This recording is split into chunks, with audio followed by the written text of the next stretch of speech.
en plus d'avoir été super, Isabelle a fait une belle transition vers Étienne et vers cette question de la démocratie, c'est-à-dire, finalement, moi, ce qui m'intéressait dans ce que je t'ai entendu dire plusieurs fois, c'est de dire qu'il y a une espèce de cause des causes et que si on n'arrive pas à faire changer tout ça, peut-être qu'il y a un problème dans notre façon de nous organiser ensemble. Est-ce que tu pourrais nous en dire plus ? Bonjour à tous.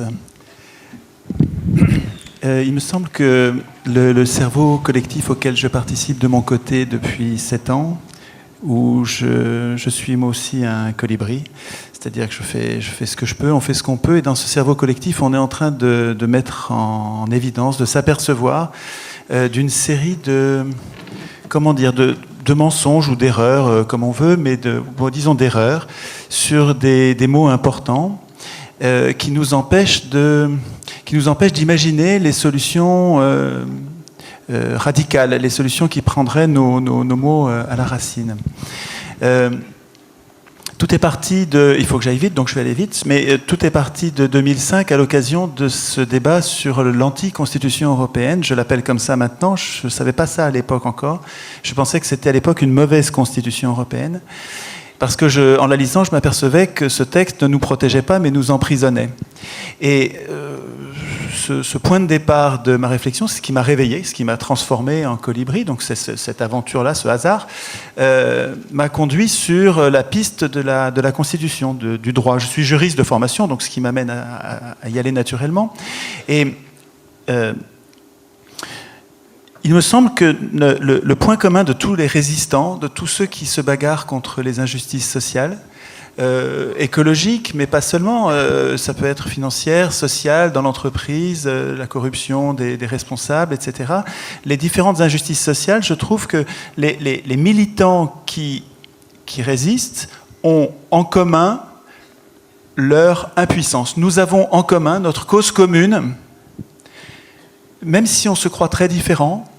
Notre cause commune, c'est notre impuissance politique. C'est-à-dire le fait que, même si on se donne beaucoup de mal, même si on est très très nombreux, des millions dans la rue,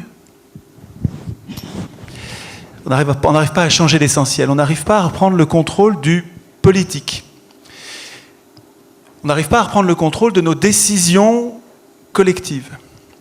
On sait très bien, par nos militants justement, par nos experts, ceux qui passent leur temps à se concentrer sur un sujet, à devenir très pointus sur le nucléaire, très pointus sur les énergies renouvelables, très pointus sur la catastrophe financière, très pointus sur le droit du travail qu'il nous faudrait pour nous protéger des propriétaires, etc., etc. Même en ayant, grâce à ces donneurs d'alerte, grâce à ces résistants, même en ayant les alternatives, tout ce qu'il faut pour que ça aille mieux, on dirait que nous nous heurtons à un mur d'impuissance qui est le même pour nous tous, et aucun d'entre nous, et c'est ça que j'imagine nous devrions changer, aucun d'entre nous n'essayons de comprendre, mais d'où ça vient ? Est-ce que c'est une loi qui tombe du ciel, cette impuissance politique ? Est-ce que c'est vrai qu'on l'observe toujours et partout, on l'observe dans tous les pays du monde, et à toutes les époques, les peuples sont soumis à des maîtres qui décident tout à leur place. On ne leur laisse, dans le meilleur des cas, que la possibilité de désigner ces maîtres par ce qu'on appelle fallacieusement le suffrage universel. Pour moi, le suffrage universel, c'est voter nous-mêmes les lois auxquelles nous consentons. Mais donc là, on appelle suffrage universel le simple fait de désigner nos maîtres, et en plus, parmi des gens qu'on n'a même pas choisis, qui sont choisis par les plus riches. Ceux qui ont les moyens de s'acheter les télés, les journaux. Dans notre cerveau collectif, là, on a fait, la semaine dernière, la corrélation entre le nombre d'heures passées à la télé avant les élections et les résultats aux élections. C'est incroyable. C'est absolument parfait. Vous avez les points d'une courbe qui correspondent exactement, quand vous rapprochez les échelles, exactement la corrélation est parfaite. Celui qui va être élu, c'est celui qui est passé à la télé. C'est pas celui qui est le plus vertueux, c'est pas celui qui est le plus courageux, c'est pas celui qui a les plus belles valeurs, celui qui se donne le plus de mal, celui qui cherche le mieux l'intérêt général, celui qui écoute les autres, celui qui est patient, celui qui est gentil. Ça n'a rien à voir avec ça. Celui qui va être élu, c'est celui qui est passé à la télé. Donc, ce qui est important, en politique, avec le faux suffrage universel qui consiste à désigner des maîtres parmi des gens qu'on n'a pas choisis, ce qui compte, c'est qui possède la télé. Et nous, gentils, on appelle ça la démocratie. Nous sommes en train de nous apercevoir, nous qui avons éteint notre télévision, et qui nous renseignons, qui nous parlons entre nous sur Internet, et puis ensuite on se voit dans des rencontres, nous sommes en train de nous apercevoir qu'on s'est fait enfumer sur le mot démocratie, et puis sur quelques autres mots essentiels, que j'appelle des mots menteurs, et qui sont des mots vraiment importants. Si on se les réapproprie, ce qui nous paraissait des utopies deviennent des projets politiques faisables. C'était des utopies parce qu'on avait tous les mots à l'envers, et qu'on acceptait de les utiliser à l'envers. Exemple. Donc, nous appelons démocratie, le pouvoir du peuple, un régime dans lequel le peuple n'a pas de pouvoir. Je vais juste faire une interruption pour varier les plaisirs. Je vais juste vous citer une phrase auquel je tiens beaucoup, parce que quand j'ai découvert ça, j'ai découvert que c'est pensé comme ça depuis le début. C'est pas un accident, c'est pas une dérive, c'est pas un régime qui était bon qui est devenu mauvais. C'est un régime qui a été pensé dès le départ comme ce qu'il est aujourd'hui, c'est-à-dire un régime des riches pour les riches par les riches. Je vais vous lire une citation de Sieyès, qui était un grand penseur de la Révolution française, enfin un grand historique, je veux dire, une crapule vendue, corrompue, qui s'est rempli les poches de l'or que lui a donné Napoléon plus tard. Enfin, je ne vais pas polémiquer. Mais en tout cas, Sieyès, qui est un des grands penseurs, un des penseurs les plus importants, pas un second couteau, de la Révolution française, a écrit ceci, texto. Ouvrez les guillemets. Les citoyens qui se nomment des représentants renoncent et doivent renoncer à faire eux-mêmes la loi. Ils n'ont pas de volonté particulière à imposer. S'ils décidaient des volontés, la France ne serait plus cet État représentatif, ce serait un État démocratique. Le peuple, je le répète, toujours dit Sieyès, dans un pays qui n'est pas une démocratie, 1789, septembre 1789, qui n'est pas une démocratie, entre parenthèses, et la France ne saurait l'être, le peuple ne peut parler, ne peut agir que par ses représentants. Qu'on ne vienne pas me dire que les représentants servent le peuple. Depuis le départ, ils savent très bien qu'ils veulent le pouvoir, ils veulent le prendre au peuple, ils font semblant d'être les serviteurs du peuple, et en fait, ils le maîtrisent. D'ailleurs, avant la Révolution française, j'en ai une autre petite, ça vient de Voltaire. Donc Voltaire était mort à l'époque de la Révolution française, il venait juste de mourir avec Rousseau. Et Voltaire avait écrit en quelques mots, vous allez voir comme c'est ramassé, sa philosophie qui est la même que celle qu'on va retrouver avec Sieyès. Et les concepteurs de nos régimes et les actuels promoteurs de nos régimes suivent la même morale de Voltaire.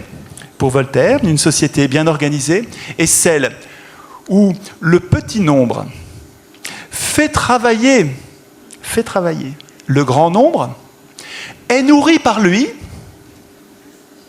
et le gouverne. Voilà la morale de Voltaire que nous sommes censés apprendre à l'école comme l'alpha et l'oméga, que j'ai appris moi comme l'alpha et l'oméga de la vertu, de la tolérance, de la bonté, du progrès, de la démocratie. Mon œil. Voltaire fait une très bonne icône pour les marchands de canons, pour les gens qui se sont engraissés en vendant des armes. Voltaire vendait des armes, j'ai appris ça. Voltaire était un fournisseur aux armées. Il ne faut pas que je développe. Qu'est-ce qu'on peut faire, hein, Étienne si tu devais descendre dans un truc qui nous fait du bien et qu'on se dit, tiens, ouais, ça, on pourrait le faire ensemble. Alors, ce qu'on découvre, en fait, ça ouvre des portes, hein, contrairement à la... C'est vrai qu'on pourrait lire ce que je dis en disant, mais quand même, il nous parle de mensonges, de mots à l'envers, mais concrètement et positivement, qu'est-ce qu'on fait? Mais attention, ce que je vous dis, ça me donne plein d'espoir. Hein. Si je devais... Mais oui si je devais compter sur la vertu des acteurs politiques, la vertu des élus qui, aujourd'hui... Si vous ne le voyez pas aujourd'hui, vous ne le verrez jamais, qui ne servent que les banques, qui ne servent pas le peuple, ils servent les banques. Mais les banques qui les ont fait élire, c'est normal, il ne faut pas leur en vouloir. Ils sont dans leur rôle, ils renvoient l'ascenseur à ceux à qui ils doivent leur pouvoir. À nous, ils ne doivent rien. Vous comprenez les courbes? Ils doivent leur pouvoir à ceux qui les font passer à la télé. Et nous, ils s'en tapent. Ils n'ont rien à faire des électeurs, vous comprenez? Ce qui compte, c'est le passage à la télé. Donc, si j'attends de ces acteurs politiques, de la vertu.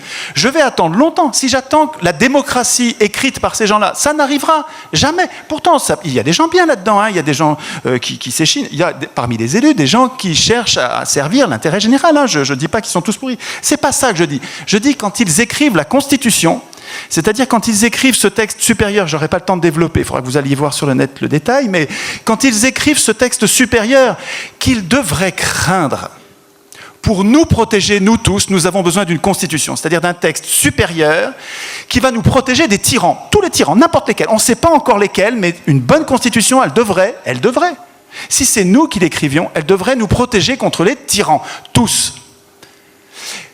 Or, il se trouve que ce texte, nous le laissons écrire, idiots que nous sommes, enfin inconscients que nous sommes, ignorants, pas encore réveillés que nous sommes, nous laissons écrire la Constitution par ceux-là même qui devraient la craindre.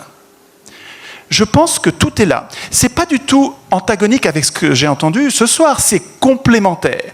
Je pense que les meilleurs résistants ont besoin d'intégrer dans leur logiciel, dans leur priorité, le fait qu'en plus d'avoir repéré le sabordage monétaire, en plus d'avoir repéré le sabordage énergétique, en plus d'avoir repéré le sabordage dans notre éducation, etc., en plus d'avoir repéré chacune des injustices sociales, leurs causes et les solutions, il faut que nous nous réapproprions le processus constituant. Il ne faut plus que ce soit les professionnels de la politique, des gens dont nous avons besoin, mais qui ne doivent pas écrire la Constitution, il ne faut plus que ce soit eux qui soient dans le processus constituant. Alors comment on fait concrètement ?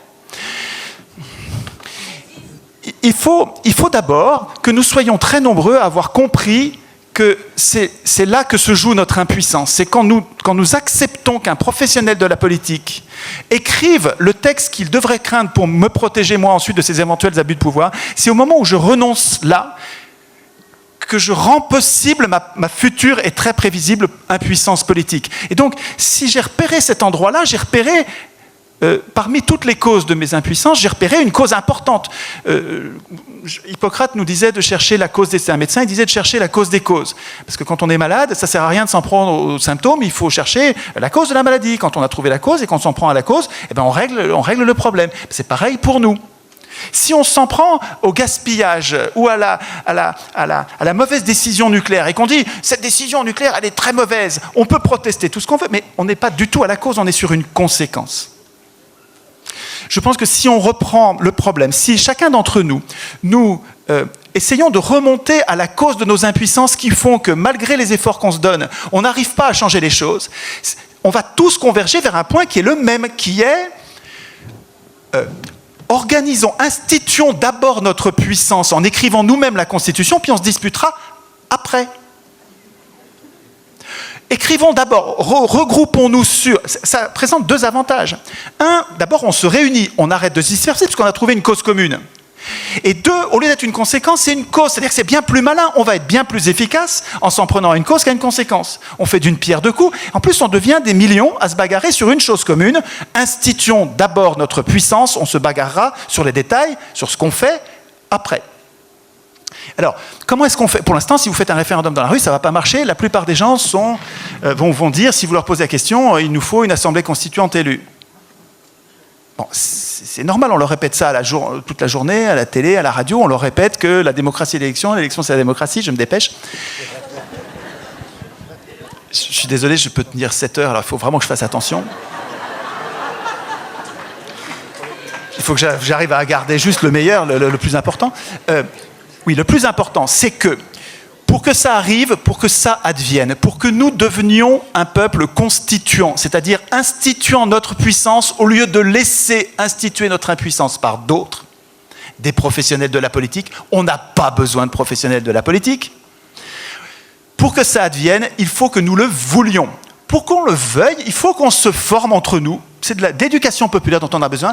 Et ça ne sert à rien, vous avez compris, d'attendre que ce soit les élus qui nous forment, les médias qui nous forment, les professionnels de ceci, de cela. Ça ne sert à rien. C'est à nous de nous former entre nous, à la base, en attendant rien de nos maîtres. À la base, on se passe le mot. Quand on sort de là, on dit « Attends, il y a un truc qui est important, c'est que la prochaine Assemblée constituante, elle ne doit pas être élue. il faut qu'elle soit tirée au sort, ou bien que, s'il y en a qui ont peur du tirage au sort, mais bon, on pourrait discuter sur les peurs que ça vous fait, aucune n'est fondée. Le tirage au sort, avec les contrôles qui vont avec, à toute puissance pour nous protéger contre les abus de pouvoir, bien plus protecteur que l'élection, et sa confiance illusoire qui ne fonctionne pas. 200 ans d'expérience de l'élection n'ont donné le pouvoir depuis 1789. 200 ans d'élection ont toujours donné le pouvoir aux riches. Oh, il y a une ou deux exceptions, rien quoi. Toujours le pouvoir aux riches. Alors que pendant 200 ans de tirage au sort à Athènes, j'ai pas le temps de développer, mais c'est ça qui compte. 200 ans de tirage au sort à Athènes. Tout va bien, ce soir en tout cas. 200 ans de tirage au sort. C'est les pauvres qui ont gouverné sans arrêt pendant 200 ans. Et moi, ça me fait bouger ce truc-là. Attends, ça c'est des faits. Je me dis, mais combien de temps ?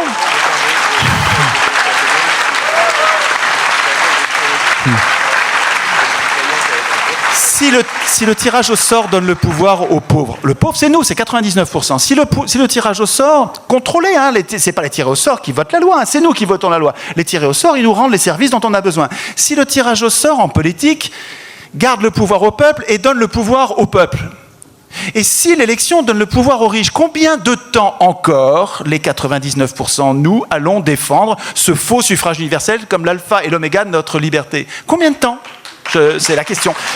Donc, dernier mot, concrètement, nous devrions, je suis en train de découvrir, bon, je fais des conférences depuis 1 an, 2 ans, et je rencontre des tas de gens, j'arrête pas de progresser, bon, mais je découvre aussi qu'il y a un truc qui marche mieux que la conférence, c'est l'atelier constituant. Demain, demain j'en fais un avec les maîtres ignorants à Paris, et puis j'en fais un autre à Die dans le Vercors samedi. C'est super ce truc. Qu'est-ce qu'on fait ? On se réunit, on peut être 10, hein, on peut être 20, en 3 mots. On peut être 2 ou 3, et on va parler de la Constitution, c'est-à-dire qu'on va instituer notre contrat social. On va vérifier que c'est possible, que par exemple, ce qui nous manque, le référendum d'initiative populaire, eh ben oui, c'est vrai que ça tient en 3 lignes et qu'il suffit de les écrire. Et on peut même les piquer aux pays voisins, et puis quand dans le pays voisin, on regarde comment il a fait, on dit, mais c'est pas mal, il a mis premier paragraphe, un référendum d'initiative populaire est institué. Deuxième paragraphe, à l'exception des impôts. Ah bah tiens, pourquoi ils nous ont mis les exceptions des impôts ? Et puis à l'exception des traités internationaux. Ah bah pourquoi ils ont mis ça ? Bah le deuxième paragraphe, nous on va pas le prendre. On va prendre que le premier paragraphe dans lequel on a le référendum d'initiative populaire. C'est pas compliqué. Si vous faites ça, vous transformez en action ce qui est au départ qu'une idée. Ce sera la dernière phrase. Et vous allez voir que ça ancre en vous l'idée que c'est possible et que c'est beaucoup mieux. Des gens dont c'est pas le métier peuvent très bien écrire une bonne constitution. Des gens dont c'est pas le métier peuvent très bien écrire une bonne constitution. Et parce que c'est pas leur métier, ils écrivent une très bonne constitution pour tout le monde. Merci. Voilà,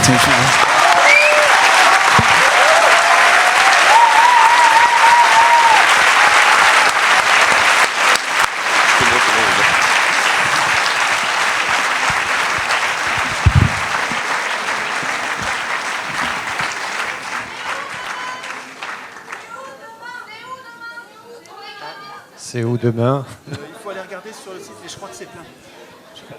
Il pense que c'est plein, mais il faut aller regarder sur le site d'Étienne. Ok. Non. Des maîtres ignorants. Ah, des maîtres ignorants. Je sais pas ce que c'est, mais ils sont... Les maîtres ignorants, c'est un truc super. Ok, donc je vois qu'il y a encore beaucoup d'énergie dans la salle. D'accord. Bon, d'accord. Alors donc on est prêt à continuer, même s'il est 22h, combien ? 40, 45. On est prêt à continuer. On va, alors je me tourne vers nos organisateurs, on va déborder un tout petit peu, mais à la condition expresse que quand on aura fini la séance, nous devrons tous partir très vite par respect pour tous ceux qui vont devoir ensuite mettre en ordre cette salle, etc., etc. Donc de telle façon à ce qu'on puisse les laisser travailler au plus vite. Ça c'est la condition, et on déborde au maximum d'un quart d'heure, ce qui fait 23h15. C'est quand même le temps qu'il nous faut pour vivre en format réduit, avec un temps certes limité, mais quand même on va vivre l'expérience. Effectivement, il y a dans cette boîte le nom de 6 représentants qui vont venir effectivement dialoguer, échanger, dire ce qu'ils ont envie de dire, ce qu'ils ont sur le cœur, ce qu'ils ont à l'esprit, effectivement avec nos intervenants. Et donc pendant que on va les choisir, pendant que le tirage au sort va les choisir, Alain va disposer des chaises.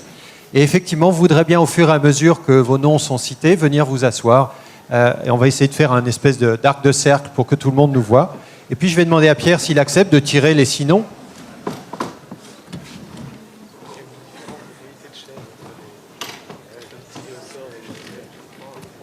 au hasard. Oui, oui, au hasard. Alors, on va s'organiser pour les lire. Voilà. J'espère que c'est bien lisible. Et excusez-moi par avance si jamais j'écorche un nom. Donc, Myriam Bourré.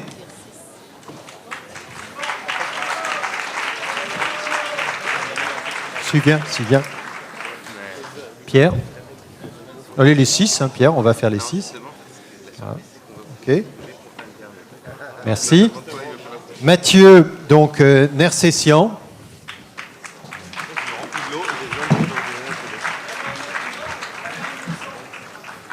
Tu veux tirer? Un seul, hein, un seul. Ouais.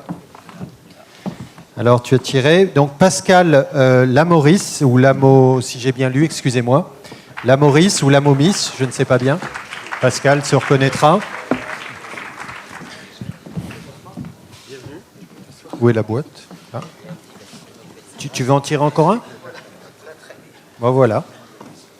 Allez, vas-y, celle-là. Tu me l'ouvres? Merci.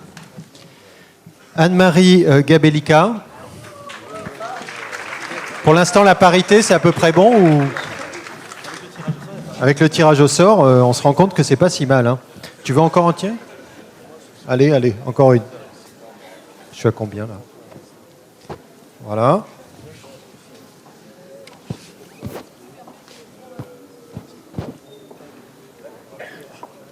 Tu me le donnes? Ouais. Merci. Emmanuel Bonté, je crois. C'est là. Et puis, je crois qu'il en reste un, c'est ça? Je ne me suis pas trompé. Allez, encore un.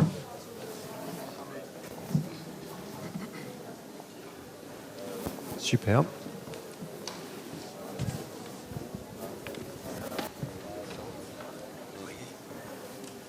Merci. Et donc, Mustapha Forci. Alors, combien de micros on a là? Ouais. Ok. Bien, on attend que tout le monde soit là.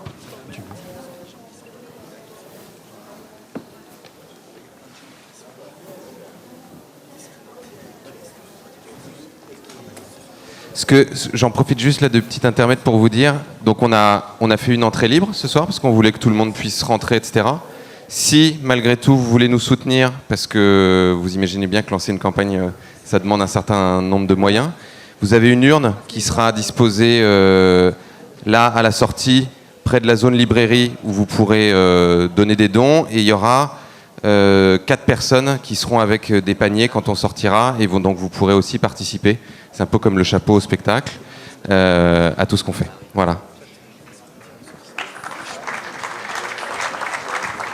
Est-ce que tous les intervenants sont montés sur scène ou pas? Je ne sais pas, apparemment, parce que bon, les personnes absentes ne peuvent pas se reconnaître, effectivement.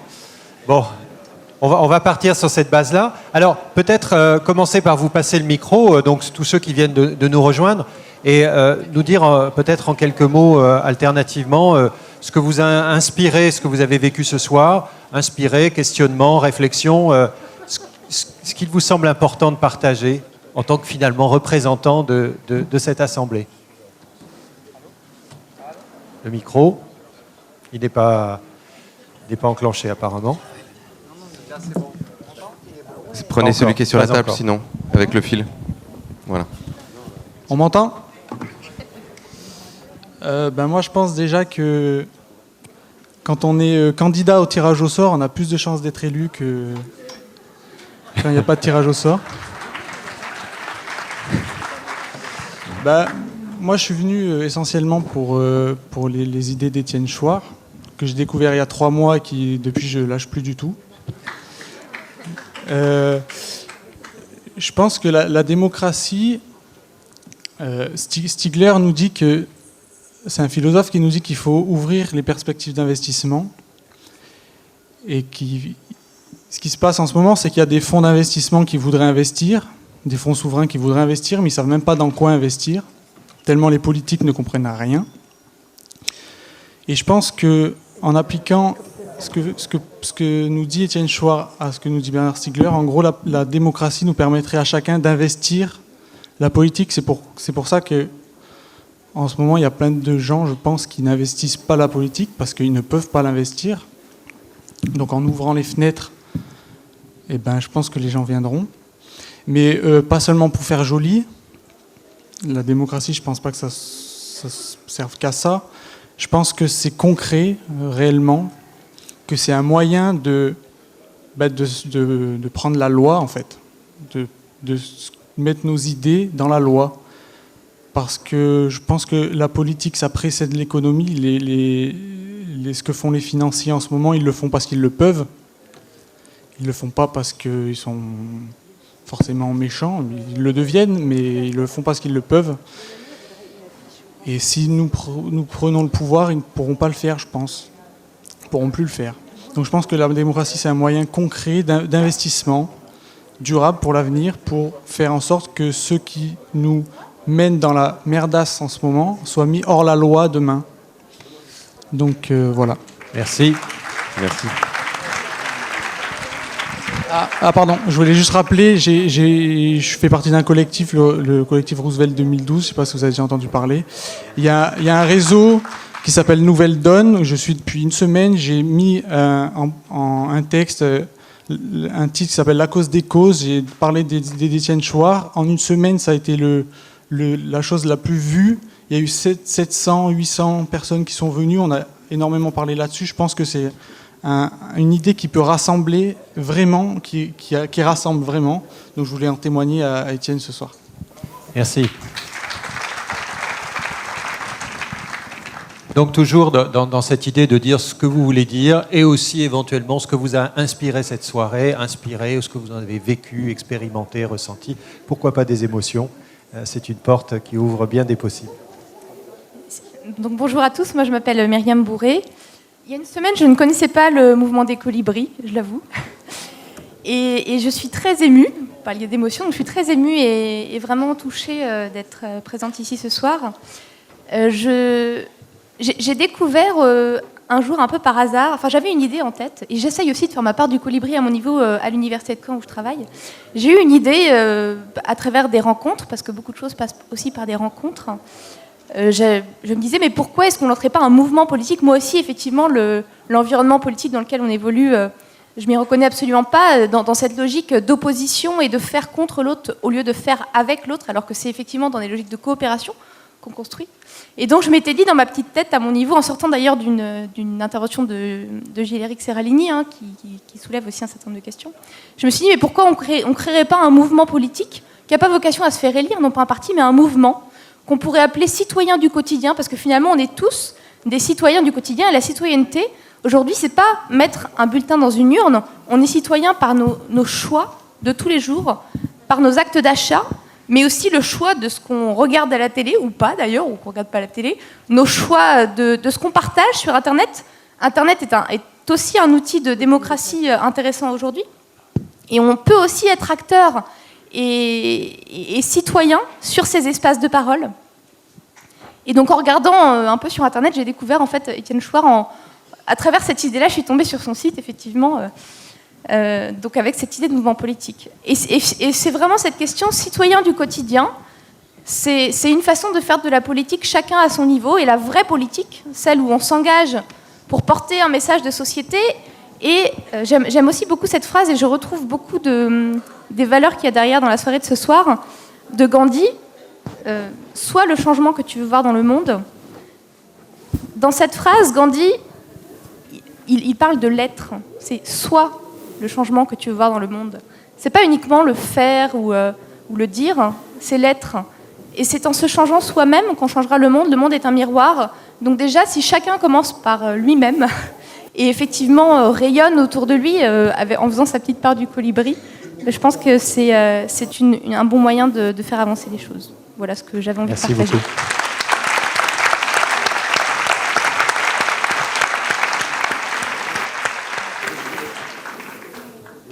Allez-y, oui. Oui, allez-y. Ah, voilà.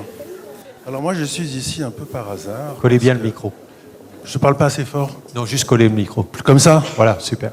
Voilà, je suis arrivé ici par hasard ce soir. J'avais du travail et puis je savais par quelqu'un de proche qu'il y avait cette conférence à 19h. Et à 19h, j'ai quitté mon domicile pour m'y rendre. Je cherchais quelqu'un dans la queue que je n'ai pas trouvé. Je me suis rapproché de la porte. On m'a dit, allez-y. Je suis rentré. Et alors, je suis rentré. Et vous voilà ici. Et j'étais un des premiers. Donc, j'ai gardé un rang de 5 places comme ça. Et mes amis et mes proches m'ont rejoint un peu plus tard. Et après, je me dis, c'est intéressant. Bon, quelle chance formidable. Comment as-tu fait pour nous garder les places? Je dis, j'ai juste eu de la chance. Dans ma vie, j'ai eu beaucoup de chance et beaucoup de malchance. C'est toujours comme ça. Et d'ailleurs, ça le prouve encore une fois de plus. Mais c'est pas terminé. Arrivé ici, donc j'ai retrouvé mes amis. Et puis, Pierre Rabhi, que j'ai déjà vu. Et j'ai dit, dans la salle, bon, si j'ai eu de la chance, c'est parce que j'ai un domaine viticole où je fais du vin biologique et de l'huile d'olive biologique. Et je vends à ma boutique des livres de Pierre Rabhi. Et ça fait très longtemps que je fais ça. Et je pensais que c'était effectivement un petit signe quelque part dans les cieux qui m'avait permis de rentrer si facilement. Mais après, ce qui est encore beaucoup plus incroyable, c'est qu'on me demande de mettre mon nom dans une petite boîte et je me retrouve sur scène. Alors ça prouve que quand même il y a un peu de magie dans ce monde et c'est ça qu'il faut célébrer. Voilà, c'est un peu le message que je veux donner. Et bon, je peux pas vraiment en dire un peu plus. Je crois que tout est dit et tout ce que je pourrais dire maintenant serait idiot. Voilà. Il y a une seule chose que je peux dire qui est peut-être très idiote, c'est que je suis riche. Alors je crois que même les riches sont des gens bien et même les riches ont du cœur. Et en France, il faut oublier cette scission entre les riches et les pauvres. Il y a des riches qui sont très bien, il y a des pauvres qui sont très bien, et ce n'est pas le vrai problème. Je crois que le vrai problème, c'est d'avoir du cœur et d'avoir de la chance. Voilà. Merci. Et je suis très heureux d'être ici, et je remercie Pierre Rabhi. J'ai aussi une amie qui fait du cinéma, qui a fait ce très beau film. C'est compliqué le titre, redis-le-moi là. Petit...